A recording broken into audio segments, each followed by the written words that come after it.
we're very happy and excited to speak to you today about the numerous benefits of photobiomodulation, or PBM. For those of you who have reached out to us via questions via email, thank you so much for your continued patience. We're getting back to all of your responses, and we are more than happy to help you with anything that you have questions about. So during our presentation today, I will be providing you with a brief bio of Mr. Kerber before we introduce our guest speaker for today. His name is Dr. Praveen Arany, the one, the only, and he will be discussing the topic of today, which is PBM and its applications for oral mucositis. Immediately after he speaks, we will have a brief Q&A in which we'd love for you to reach out with any questions that you may have pertaining to the topic of the day. So then after that, we will continue with a look at how our light actually affects the body and a brief description of our product line in its entirety, highlighting the differences between each device and why that's important and why it matters to you and how it can impact your own healing. And then we will open up again the floor to some more Q&A with Dr. Praveen and Tom, and they'll be able to answer any and all of your questions that you may have about PBM. Note that if you stay to the end, we will be conducting a draw that will grant you the opportunity to win a free Palm Ultimate with a value of $2,200. We would also like to remind you that we are offering a promotion site-wide of $100 off until Monday. So if you're kind of on the fence and you don't know if you want to get it or if you don't want, ask your questions. Today is the day to ask your questions because you have about 3 days to make that purchase and really, start experiencing the benefits of the light.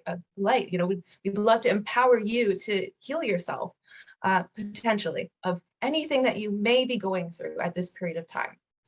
So we are truly going to continue on with offering those 3 payment options as well. You can pay with 3 installments, very easy, very quick, just to make things a little bit easier for us throughout this time. And the next webinar is going to be on Saturday, January 14th, 2022. We're at 11 a.m. EST, and we will be introducing Dr. Reem Hanna, who will be speaking about the benefits of PBM for TMJ. So the following is a quick bio of Mr. Tom Kerber.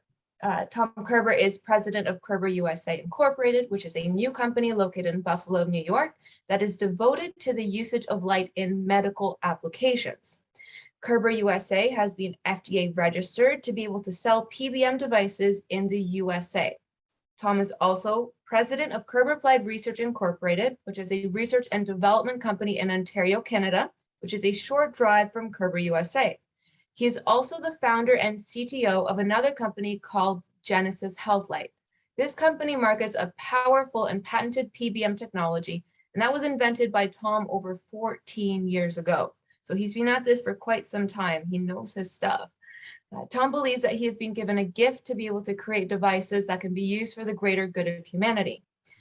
Tom is a prolific inventor, having a few US patents, Canadian patents, with many more on the way in the area of medical devices using light. He really has gone above and beyond to help people with pain and inflammation over the years with his new development of PBM devices. And I work with him, so I see it all the time. I see how many people he's helping on a continuous basis, and he just doesn't stop. He continues to work on developing technologies and promoting and and pushing the boundaries, actually, to see how many people he can really help with this. So the vision and mission of SunPowerLED is to provide healing technologies to all nations of the world. It doesn't matter where you are. This can and it will help you. It may. So we are committed to pushing technological boundaries with light-based devices to improve our health. And SunPowerLED really is doing that. We see the results, we see the testimonials, we hear you guys, we see how it's changing lives. So it is working, and we're so happy and excited that people are able to experience that for themselves. So on to our guest speaker of the day. Dr. Arany is he's trained as a dentist and oral pathologist. He completed a joint PhD residency program at Harvard University as a Harvard Presidential Scholar. He has 2 certificates in clinical translation research from Harvard Medical School and the National Institute of Health. He pursued postdoctoral fellowships at Indian Institute of Sciences, Bangalore, National Cancer Institute, and Bethesda, and Harvard School of Engineering and Applied Sciences. Following his training, he was an assistant clinical investigator at the National Institute of Dental and Craniofacial Research, National Institutes of Health in Bethesda. He's currently an associate professor of oral biology at the School of Dental Medicine, the University of Buffalo in New York. He has over 60 scientific publications and is a recipient of numerous awards such as the NCI Director's Young Investigator Award, Wound Healing Society's Young Investigator Award, Eugene Seidner Scholar, and Horace Furumoto Young Investor Award. So there's so much that he's done, and there's even more. But instead of me talking, I'm going to give over the floor to Dr. Praveen. Dr. Praveen Arany, we are so happy to have you here. Welcome, welcome, welcome. Thank you. Thank you, Michaela, and thank you, Tom, for inviting me to give this talk. So I guess I'm talking to all PBM enthusiasts here. So the big news in our field has been the acceptance of photobiomodulation, or PBM, in support of cancer care. And this talk will focus on that specific topic today. As Michaela introduced my background, I'm a dentist and a biomedical engineer by training. And I will try not to go too much into the details of the research unless there is interest in any specific mechanism. So can someone please confirm they can see my screen? Can you see my PowerPoint screen? Yeah. Okay, great, excellent. So again, these are my disclosures. I am a consultant for Kerber Applied Research, and I also consult for some other companies, and I'm an employee of University at Buffalo, as well as the National There is Institute. a sandwich on the stove. You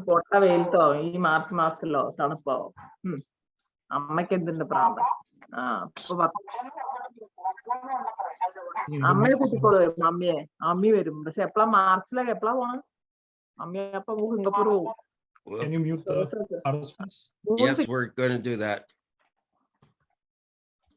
Okay, great. As I was saying, these are my disclosures. Sorry, mute. There are several organizations dedicated to bringing of photobiomodulation into mainstream medicine. Some of them are listed here: the World Association of Photobiomodulation, the North American Association, as well as several optics organizations such as SPIE and Optica, as well as the Wound Healing Society. So I play different roles in these organizations as are listed here.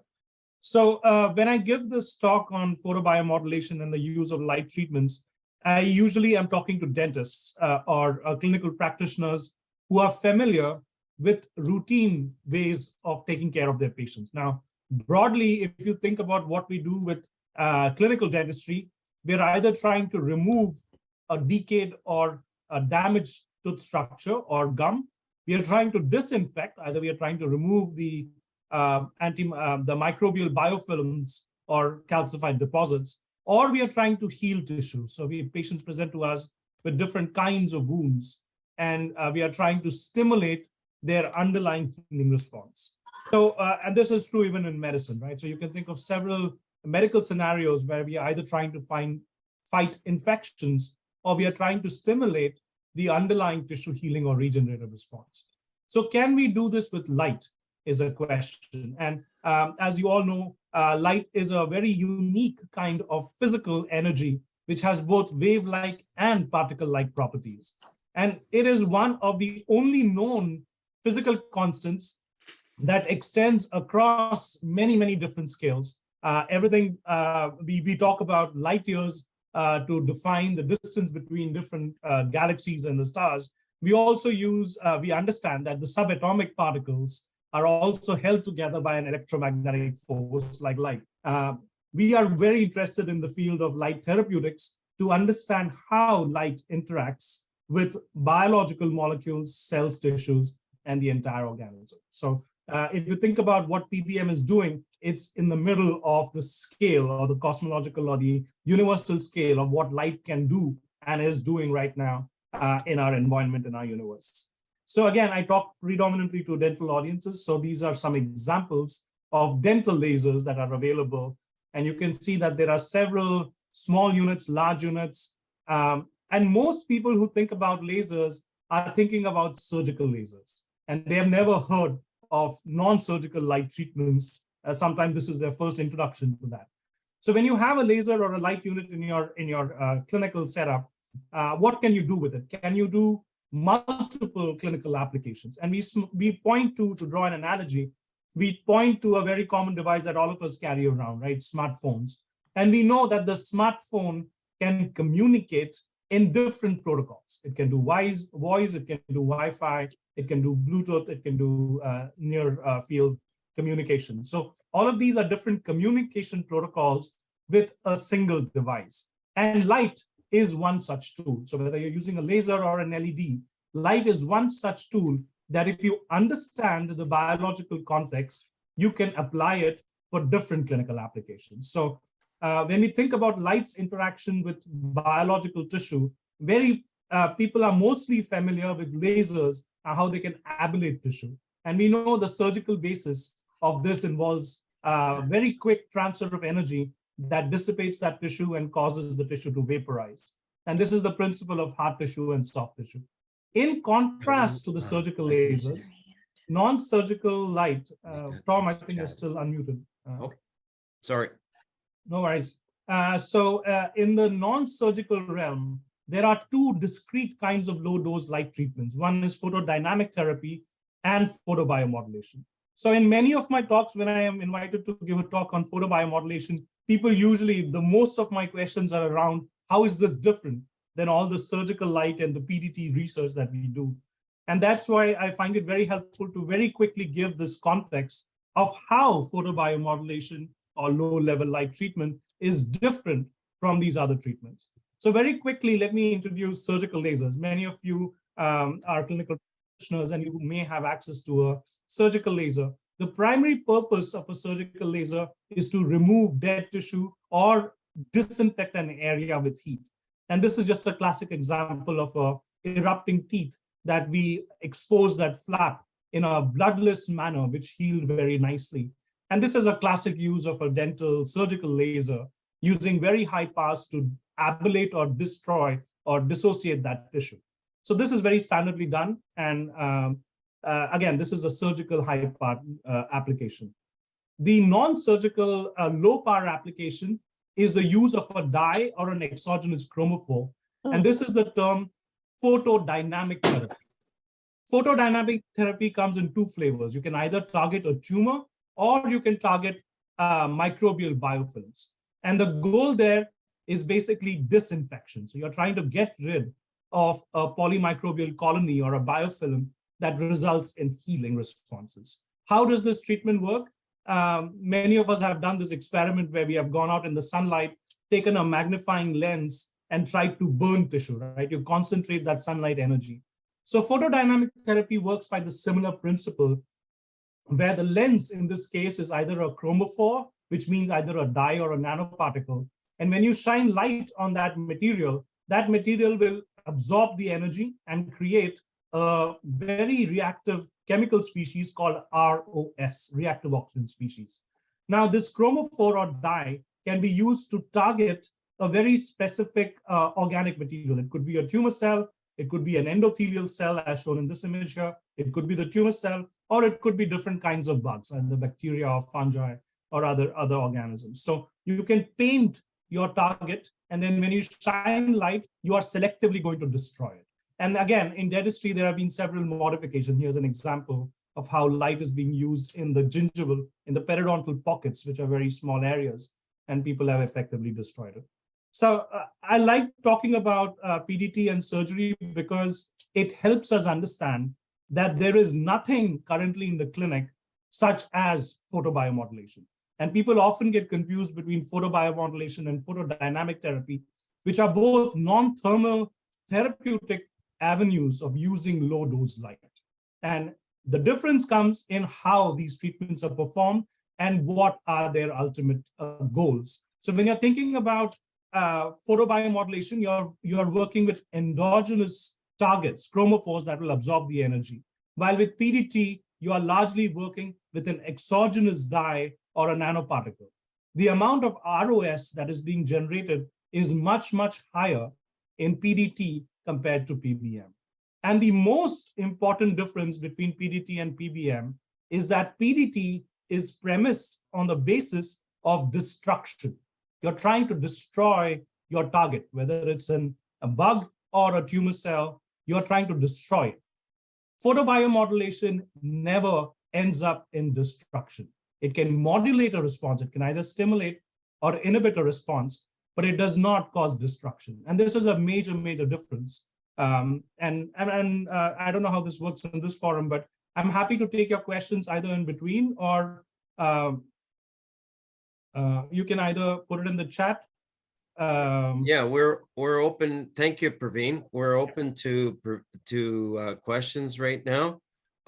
Please put on your chat questions, and we'll be glad to answer them. Thank you for doing this so far, and I'm going to just bring as soon as I get my video back up here. There we go. Questions are there. So can you, while I'm just waiting for some of the questions to come through, Praveen, can you mention the difference in what kind of like with costs with lasers, and can LEDs, maybe just again, talk about how LEDs can basically create photons that can do many of the same things?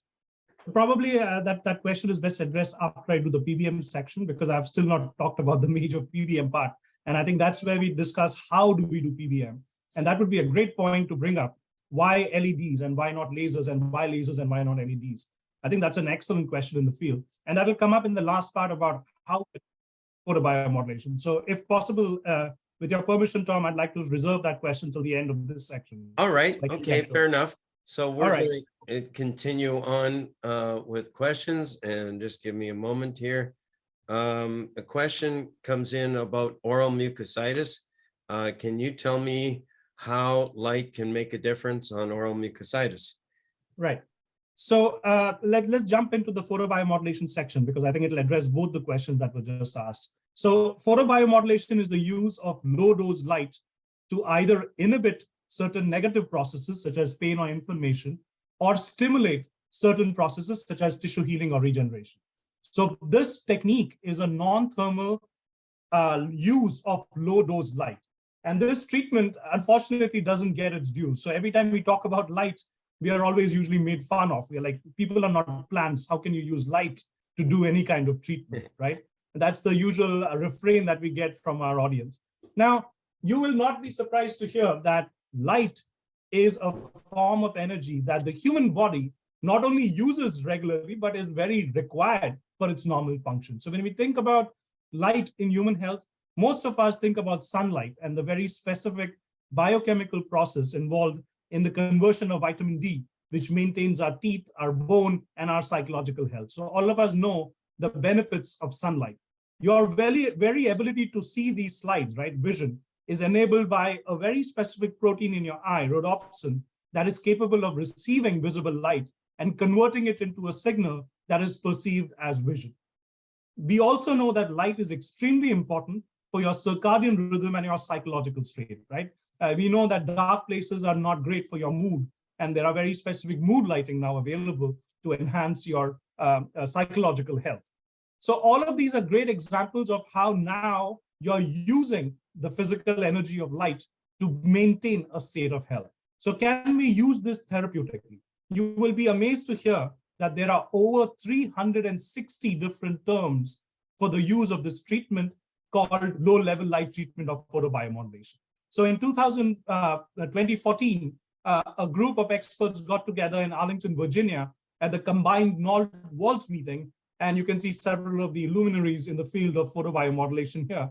And we agreed on the term photobiomodulation, which is now a subject head term, a mesh term, that is used by the National Library of Medicine to archive all the literature that refers to this treatment. They define photobiomodulation as the use of non-ionizing source of photonic energy that generates non-thermal therapeutic benefits. In the field of photobiomodulation, we use a larger definition, and this goes back to Tom's point about LEDs and lasers. We know photobiomodulation can be done with different forms or different sources of light, and we include the definition of the light sources, which includes lasers, LEDs, and broadband light within the visible to infrared spectrum that are used in a non-thermal manner. And we like the term photobiomodulation because if you use the right protocol and the right dose, you can promote certain positive processes such as wound healing and tissue regeneration. At the same time, if you can use a different protocol and a different delivery technique, you can inhibit certain negative processes such as pain and inflammation.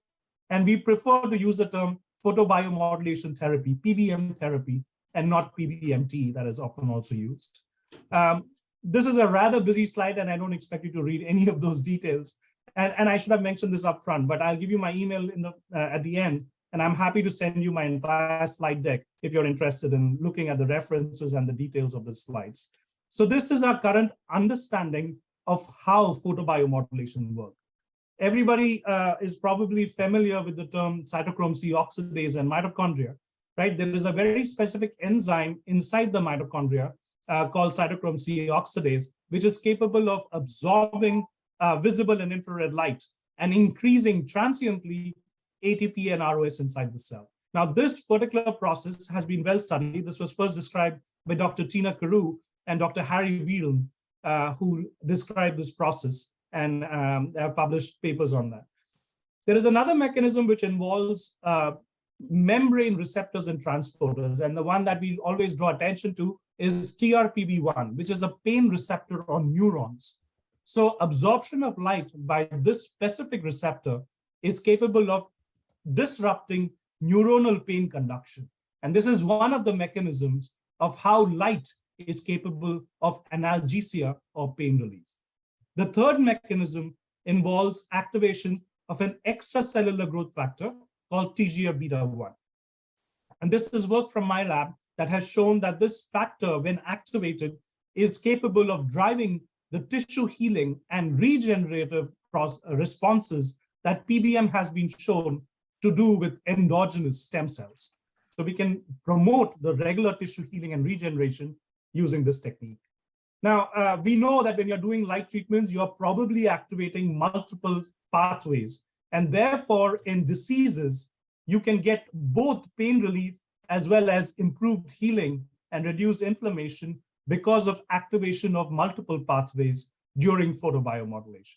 And that is the impressive list of clinical applications of photobiomodulation. As you know, there is significant evidence for the use of PBM in age-related macular degeneration, as well as Parkinson's and Alzheimer's, as well as all of these several clinical ailments that have been listed here. And if you're a dentist in the audience, pretty much every field of dentistry, especially mucositis, which will be the rest of my talk, has been shown to be very important and has shown great clinical efficacy and safety in these treatments.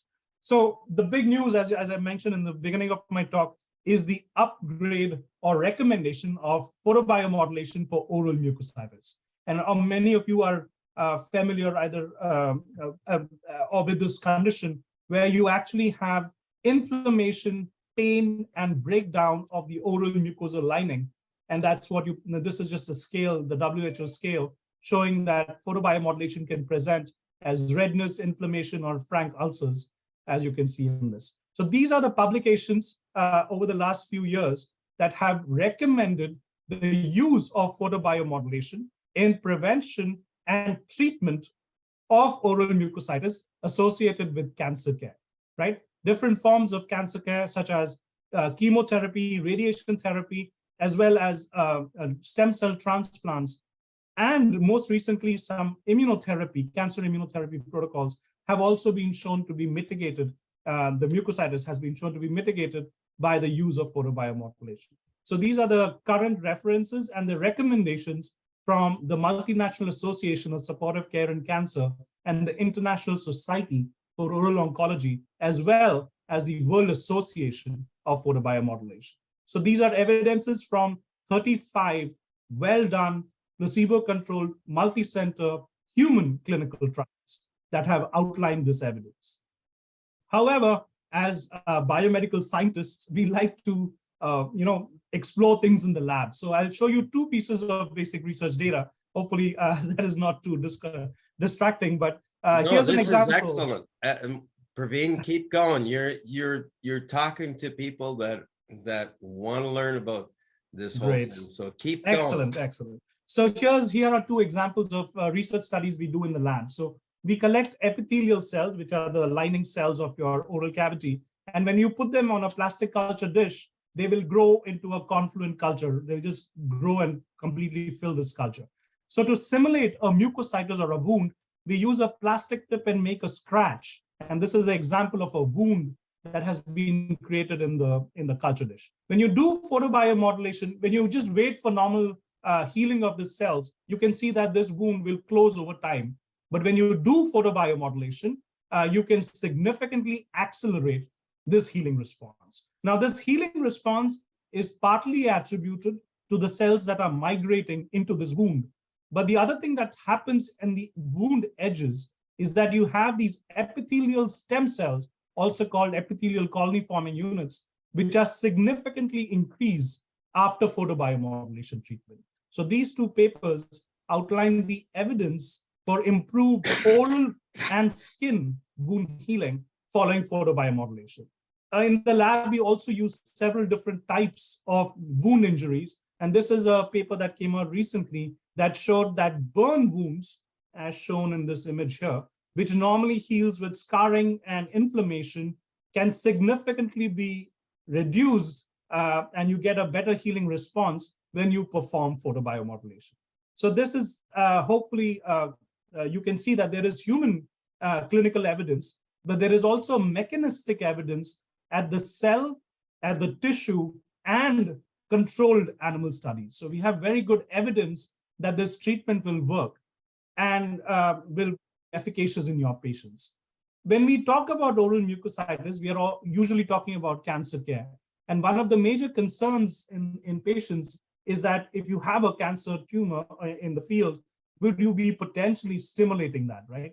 And the answer to that at the moment is an unequivocal, a clear information is that there is no stimulation of the tumor. And these are the references for that work. So the first two are clinical studies in human patients, and the third one is an animal model. Just to summarize that area, there is a lot of good research in this area, but just to summarize that response, when you take a normal cell and a tumor cell is very similar to a normal cell, but is dysregulated. It's a rogue cell, right? It's going out of control. So when it receives photobiomodulation energy, it tends to commit suicide. It undergoes a process called apoptosis and autophagy when you do photobiomodulation. At the same time, the host immune response against these tumors is enhanced, and therefore you see less tumor burden. Again, if you're interested, we have been publishing several papers in this space. And again, this is molecular work, which I will not go into much detail, but we have been able to dissect why light can be stimulating in good normal cells, while at the same time, it can potentially promote autophagy or apoptosis. And this is the pathway that you can see in tumor cells. So the good news is we understand a lot about the molecular mechanisms. We have very good human clinical evidences for their efficacy. But then why do you hear all this negative data, or sometimes you hear that this treatment doesn't work great?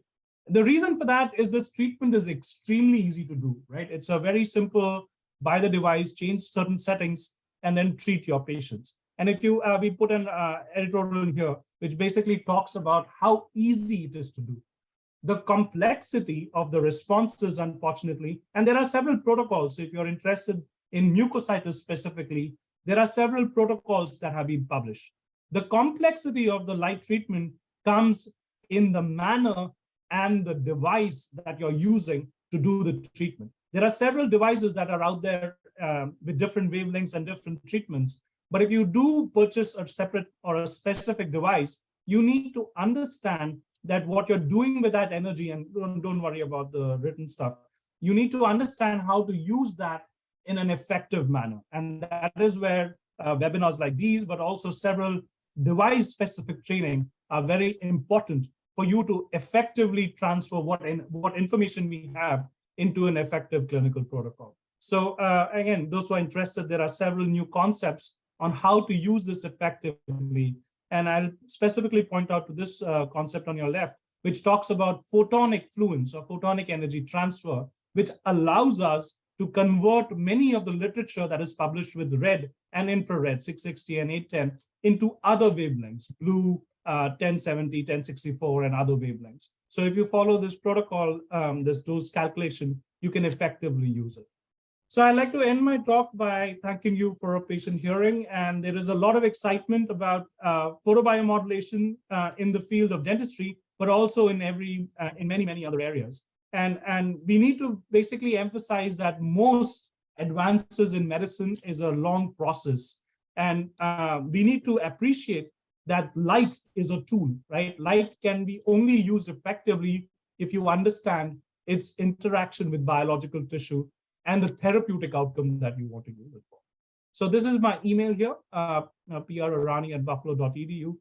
And I will be around for the next 10-15 minutes to answer questions. And unfortunately, I have to leave. I have a meeting at 12 o'clock. Excellent. Yes. And I want to mention that for those that are interested in looking at our website, they could go to www.sunpowerled.com, just as you see in the back of the screen, sunpowerled.com. I do have a question.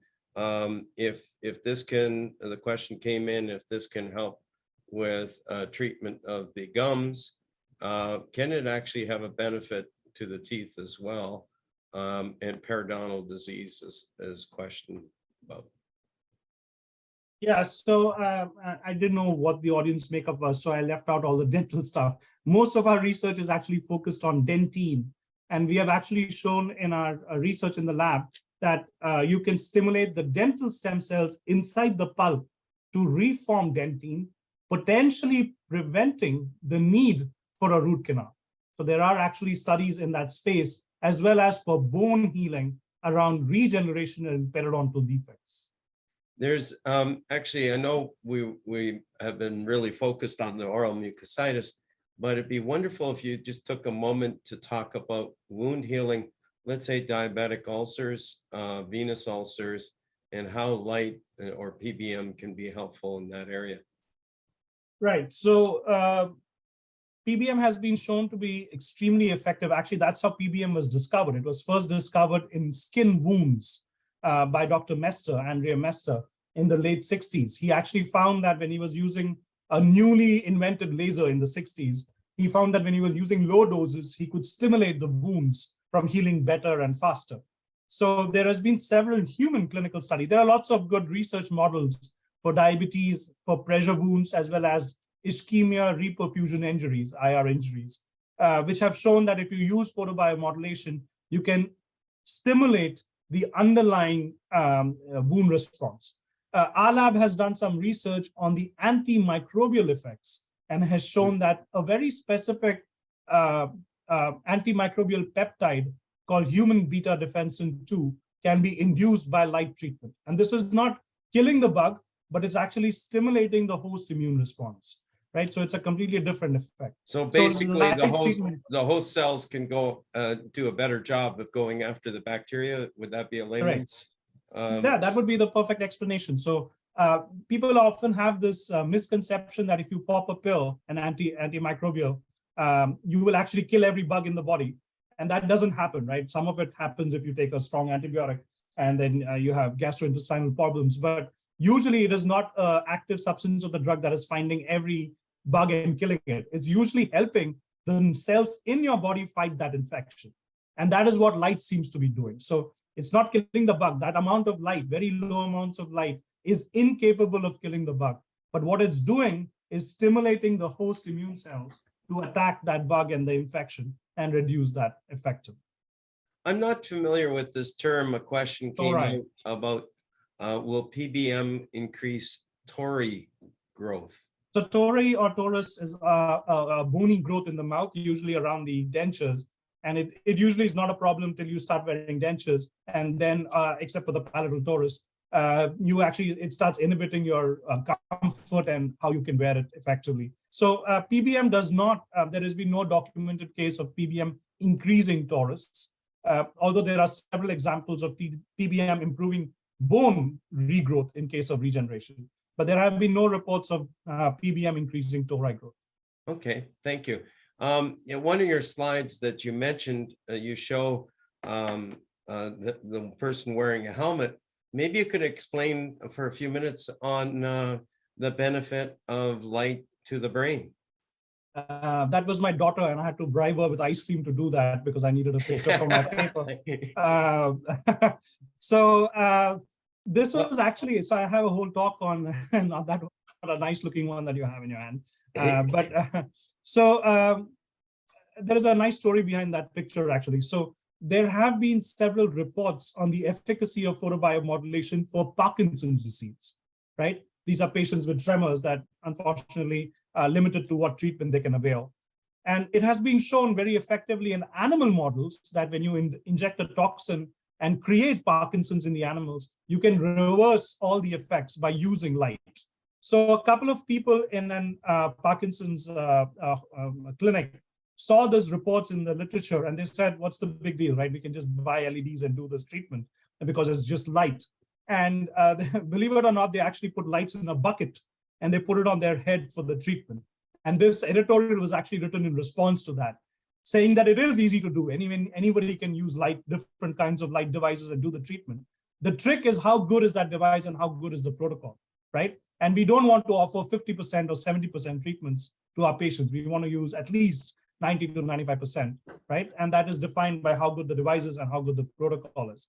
So that image was actually, it was a bit of a call out to that paper, the buckets paper, which is believe it or not, a scientific paper. So if you look up the term buckets paper and light treatment for Parkinson's, you can actually read it. Yeah, Dr. Arany, we do have on our website, if a person goes to the more and resources, there's a number of documents there, research articles, including the buckets.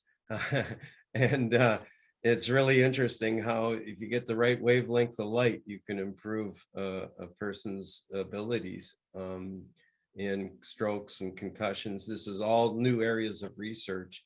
Maybe you could comment a little bit to that. Right. So the field of photobiomodulation is rapidly expanding. There are lots of good devices now, more reliable devices. Unfortunately, I'm sure everyone is familiar. If you go on eBay or Amazon, you can find more than 100,000 different light units. And the big question in the field has been which one of them are reliable and which ones can be used effectively. And that's where, webinars like this, where you're giving them the information and they can judge for themselves which light unit is more well-tested and well-made, is actually very, very helpful. So the use of different, we think of them as delivery formats, right? So you have different large, I can see that in the background, you have a large array behind you, Tom. Right. So yeah, and then you showed us the helmet and then you have a palm. So I think the field of photobiomodulation is rapidly moving into different footprints of the device based on what are you trying to treat most effectively. So if you have a knee or a back of your neck, the handhelds are easier to use because you can adapt it to that surface. But if you're trying to do like whole head treatments, like in our clinical cases, we've been using a head handheld, but then we have to hold it in 9 different areas to do effective treatment. So using a helmet in those cases are much more helpful. And in case of mucositis, again, people are finding that the entire area of the head and neck region can be illuminated so that it will give you more effective treatments. Yeah, and if you have enough illumination from the surface, you can reach into parts of the mouth, although a person could use devices that have a probe or some of the newer devices that we're working on. There's a possibility of doing a lot right through the cheek, right through the because of the So, wavelengths and power right. that one would have. So in the preventive protocols, it is less of a concern because there is no lesion, right? So when you're trying to do preventive cancer care, you don't want to worry about what you're specifically targeting because there is no lesion to target. But if you have an injury or wound, then it makes sense to actually use a device that is focused on that wound, very specific. Right. This is excellent, Praveen. I thank you so much. Another question came in. Does the age of the skin affect the treatment? Right. So we have actually studied that extensively, including the Fitzpatrick scale for skin tones, right? If you have a darker patient versus a lighter patient, do you have to change the dose so that you're more effective? And there are some guidelines along that space. We have actually done a very cool experiment. I didn't show that data where we were using black mice and white mice right next to each other. We were placing them right next to each other, and we were doing the photobiomodulation treatment. And we clearly saw that even the same dose had a very different effect on the two different skin tones. And that's where we found out that you have to tweak that. And there are several recommendations that are published how to tweak that number. So yes, even the age skin, even your differentially pigmented target areas, whether it's the skin, whether it's the mucosa, the dose has to be slightly changed. Right. And one other question has come up is just general skin health. How does PBM affect skin health? So there are several face masks and handheld wands that are available that have shown improved skin tone and skin health using red and infrared light. People have also used blue light very specifically for acne and have shown that you can reduce the number of infections on the skin. Those areas have been well established more in the cosmetics and the aesthetics space. We have very recently published a paper, it's actually currently under review, where we can find a prominent anti-aging effect in our controlled animal studies. We are yet to do a human study, but the animal studies have shown that you can have a prominent anti-aging effect.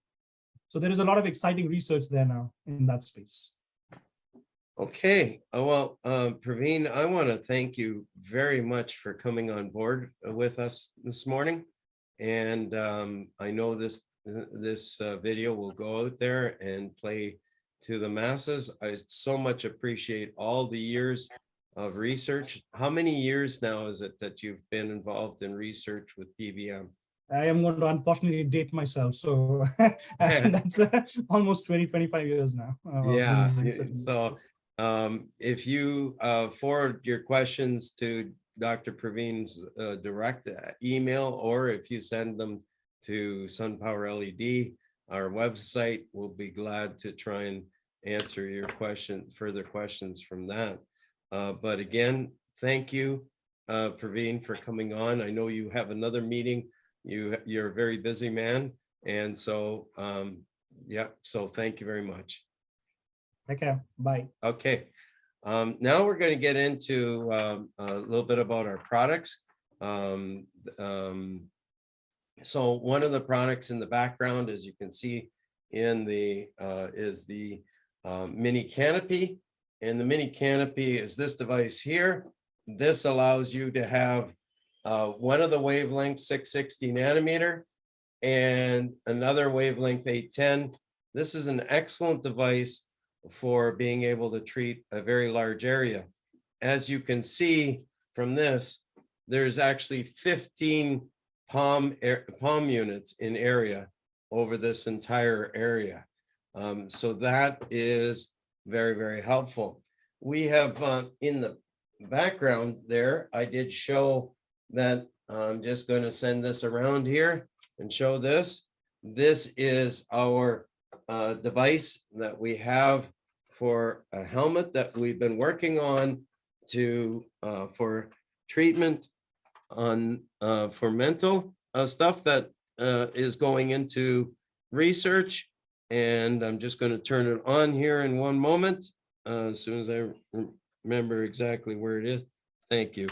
There we got a hand that came in from the background to turn it on. So this happens to be the 660 nanometer, and there's an equivalent of 10 of these palm units equally distributed So you have very even illumination over the large area.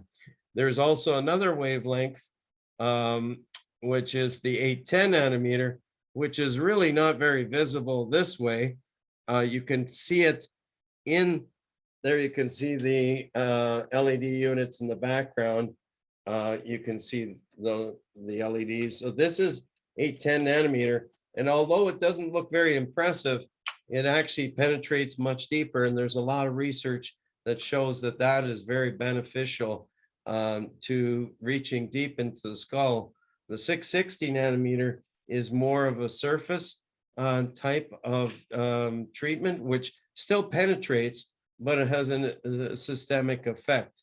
Then we have several devices here. Just one moment. So this here happens to be our ultimate, and this device has two different wavelengths here, the 660 and 810 nanometer, and this device here is the one that has the 660 nanometer, as you can see here, and then it also has 1050 nanometer. Now this is our Super Palm 1050, and we have quite a bit of optical power from this, and you can see, although it's totally invisible to the human eye, you can actually see it visibly through this camera. The camera is actually picking it up. So what we have, the thing that makes us different than some of the things that you get on the Amazon and that, is that we have a real high power density. And that means that we have a high power density, which means every square centimeter, we have a lot of optical power. And that ranges, depending on the model, from anywhere from 100 milliwatts right up to almost 200 milliwatts per square centimeter. And that type of power has power that can penetrate deeper, reaching internal targets that you're trying to do. And then the other thing is that we have a very large area in here. And so over this entire area, we have this intense power per square centimeter. So unlike a lot of stuff out there, some of the toys that are out there, they have point sources of light that end up being very low power in the end.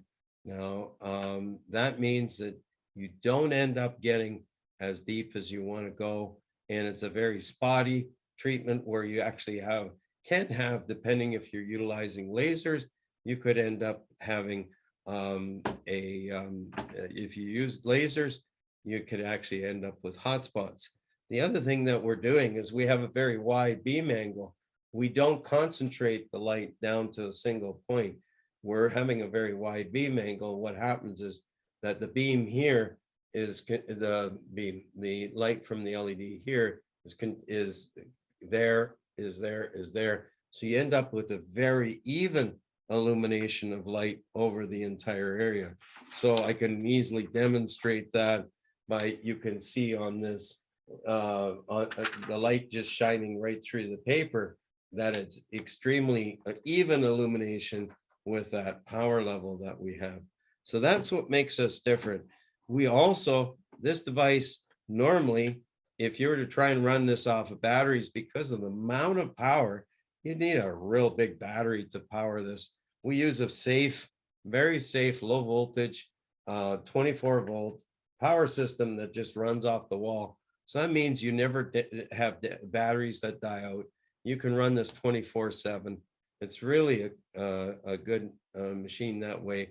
And it's extremely lightweight. This thing is only a half a pound in weight. And the nice thing about it is that you can hold it in an area. We also have an adapter that can allow it to go to a stand. So it's possible to do that as well. But the big thing here is I have a patent pending on how I'm cooling this. Otherwise, again, you'd need another thing, which is a very large aluminum thing that sticks out the back to try and cool the area. So I'd like to mention that for those that are limited in their budget, We do have a 3 equal payment plan that's out there. We're also offering the special, and that special is $100 off until Monday night on your purchases and of any of the devices. We also have, so we promised you we would have a draw at the end here for a Super Palm 1050. That's our best unit that we have, and that's the one with the 1050 nanometer. And I'd like to congratulate the winner is Akash. Akash, you are the winner today. Congratulations, Akash. You're going to enjoy this. This is going to be fantastic. You're going to help those, first of all, yourself maybe, or those in your family. I think a lot of people will benefit from the light that you won today. So congratulations. Next week, we're going to have Dr. Reem Hanna on, and she will be talking about PBM for TMJ. So we thank you for all those that have joined us today, and we welcome your questions. And if you go to our website, you click on the shop button, how you can learn more about PBM. We have a lot of research material there. So thank you, and congratulations to our winner. So we'll see you next week. Thank you for joining us. I really believe that this type of technology can help people from around the world. And it'll be 11 o'clock Eastern Standard Time next week. Thank you.